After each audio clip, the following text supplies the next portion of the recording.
Alors, ce que je pense de cette initiative Innovation Challenge, c'est que ça vient contribuer à la dynamique de développement de l'écosystème entrepreneurial au Sénégal, surtout dans la phase early stage, donc la phase amorçage. Donc, on l'a vu de par les projets qui ont été accompagnés.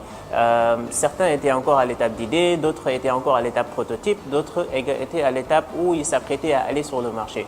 Donc, tous ces entrepreneurs-là, souvent, n'ont pas une offre en face pour leur permettre d'arriver à une étape où ils peuvent aller vers du financement, aller vers la croissance, etc., etc.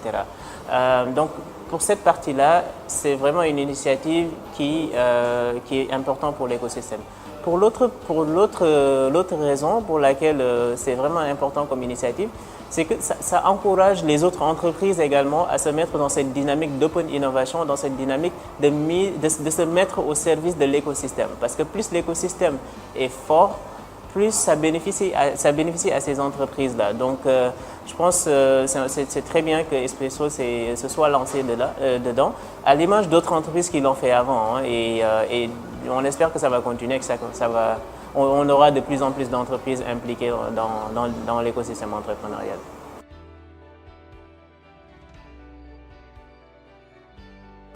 Alors, c'était la première édition de Expresso Innovation Challenge. Donc, c'était à l'image de l'agilité, de la flexibilité des startups.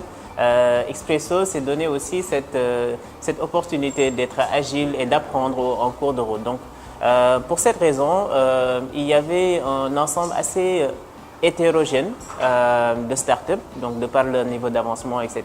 On a eu des startups qui sont à l'étape d'idée, d'autres qui sont un peu plus avancés. Et donc, les niveaux étaient un peu,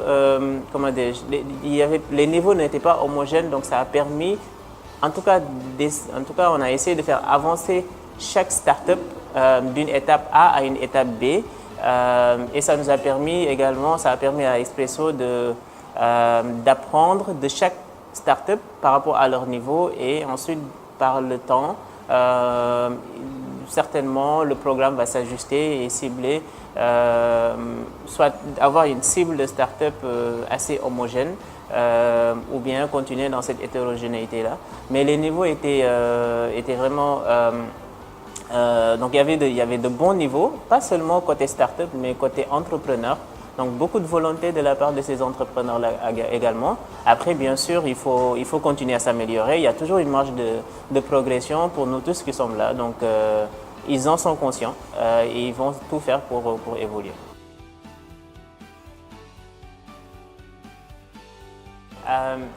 C'est d'être conscients qu'ils sont dans un écosystème entrepreneurial avec différents types d'acteurs qui peuvent leur apporter différentes choses. Donc la fin de Expresso ne veut pas dire la fin d'un accompagnement. Il y a d'autres types d'organisations qui peuvent accompagner, des coachs individuels, etc. Donc il faut connaître cet écosystème-là et bien se mouvoir et avoir des objectifs assez précis à chaque fois et travailler avec d'autres acteurs sur la base de ces objectifs-là. Et toujours, l'objectif doit être calqué sur la progression de la start-up. Donc voilà ce que je conseille à ces incubés. Et vraiment de ne pas être aussi, d'être persistant, d'être déterminé. D'avoir un objectif et d'être déterminé à atteindre cet objectif-là tout en étant flexible parce que beaucoup d'éléments peuvent changer du jour au lendemain. Donc il faut s'adapter, il faut connaître son environnement, l'écosystème entrepreneurial et travailler avec le maximum d'acteurs possibles sur des sujets bien précis pour pouvoir faire évoluer leur start-up. Cette première édition a été l'opportunité de tester un ensemble d'éléments, donc le modèle de l'incubateur ou le modèle du hub de Expresso.